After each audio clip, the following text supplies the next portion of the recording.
একটি জঙ্গলে বাস করত টুনি ও তার দুই ছানা। সেই বনের আরেকটি গাছে বাস করত দুষ্টু কাক, আর অন্য একটি গাছে বাস করত ঈগল মহারাজ, আর অন্য একটি গাছের ডালে বাস করত এক মিষ্টি টিয়া। একদিন ঈগল মহারাজ সেনাপতিকে দিয়ে মাইকিং করায়। শোনো শোনো শোনো, বনের রাজা ঈগল মহারাজ সবাইকে তার নিজ বাড়িতে ডেকেছে। শোনো শোনো শোনো। ঈগল সেনাপতির এই মাইকিং বনের সব পাখি শুনতে পায়। দুষ্টু কাক ও ঈগল সেনাপতির মাইকিং শুনতে পায়, আর সে নিজে নিজে বলে, আরে বনের সেনাপতি হঠাৎ মাইকিং করছে কেন? ঈগল মহারাজ সবাইকে কি বলবে বলে ডেকে পাঠিয়েছে। যাই তো গিয়ে ব্যাপারটা দেখে আসি তো। এরপর কাক ঈগল মহারাজের বাড়িতে চলে যায়। অন্যদিকে টুনি ও তার ছানাও ঈগল সেনাপতির মাইকিং শুনতে পায়। মা মা শুনলে ঈগল সেনাপতি বনে কেমন মাইকিং করে বলছে? ঈগল মহারাজ নাকি সবাইকে তার বাড়িতে ডেকে পাঠিয়েছে। ও মা, ঈগল মহারাজ সবাইকে ডেকে পাঠালো কেন? আরে আমার বোকা মেয়ে, সেখানে না গেলে বুঝবো কেমন করে বলতো? চল গিয়ে দেখে আসি। এরপর টুনি ও তার ছানা ঈগল মহারাজের বাড়ির উদ্দেশ্যে রওনা দিল। অন্যদিকে টিয়াও সেনাপতির মাইকিং শুনল। আর ঈগল মহারাজ হঠাৎ ডেকে পাঠালো কেন? যাই তো গিয়ে দেখি তো। এরপর টিয়াও রওনা দিল ঈগল মহারাজের বাড়ির উদ্দেশ্যে। কিছুক্ষণের মধ্যে সবাই ঈগল মহারাজের বাড়িতে হাজির হলো। শোনো, তোমাদের খুব জরুরি কারণে এখানে ডেকে আনা হয়েছে। কি এমন জরুরি কারণ মহারাজ যে আমাদের সবাইকে একসাথে ডেকে এনেছেন? এই কালু কাক, তোকে এত বেশি কথা বলতে কে বলেছে? হ্যাঁ, তুই কিন্তু একটু কথা বেশি বেশি বলিস। চুপ করে থাক, বুঝলি? আমাকে আগে বলতে দে।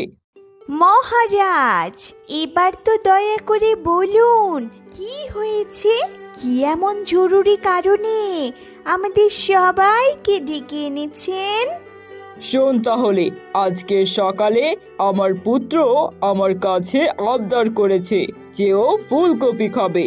আমি সেনাপতিকে আমার পুত্রের জন্য ফুলকপি আনতে বলি, কিন্তু সেনাপতির সম্পূর্ণ রাজ্য ঘুরেও কোনো ফুলকপি পায় না। এদিকে আমার পুত্র জেদ ধরে আছে যে ও ফুলকপি খাবে। তাই আমি ঠিক করেছি আমি আমার পুত্রের জন্য ফুলকপির চাষ করব, আর তার দায়িত্ব আমি টুনিকে দিতে চাই, কারণ এর আগে অনেকবার টুনি আমাকে ফুলকপি এনে বিপদ থেকে রক্ষা করেছে। তাই আমি এই ফুলকপি চাষ করার দায়িত্ব টুনিকেই দিতে চাই। তাহলে মহারাজ, আপনি যখন টুনিকেই ফুলকপি চাষ করার দায়িত্ব দেবেন, তাহলে আমাদেরকে কেন এখানে ডেকে এনেছেন?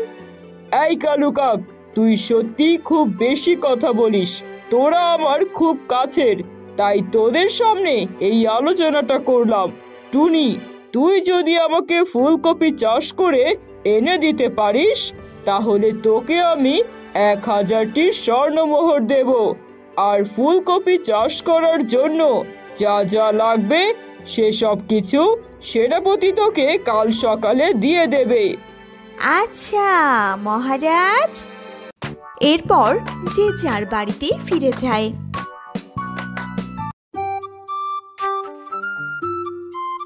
পরদিন সকালে সে ঈগল সেনাপতি টুনিকে ফুলকপির বীজ দিয়ে যায়, আর টুনি তার জমি প্রস্তুত করে। টুনি জমি প্রস্তুত করার শেষে ফুলকপির বীজগুলো তার জমিতে লাগিয়ে দেয়।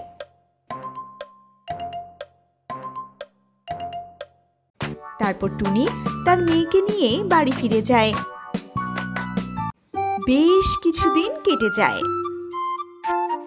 একদিন টুনি তার জমিতে এসে দেখে তার লাগানো বীজগুলো থেকে ফুলকপির গাছ বের হয়েছে। তারপর টুনি সেই ফুলকপি গাছের পরিচর্যা আরো বাড়িয়ে দেয়।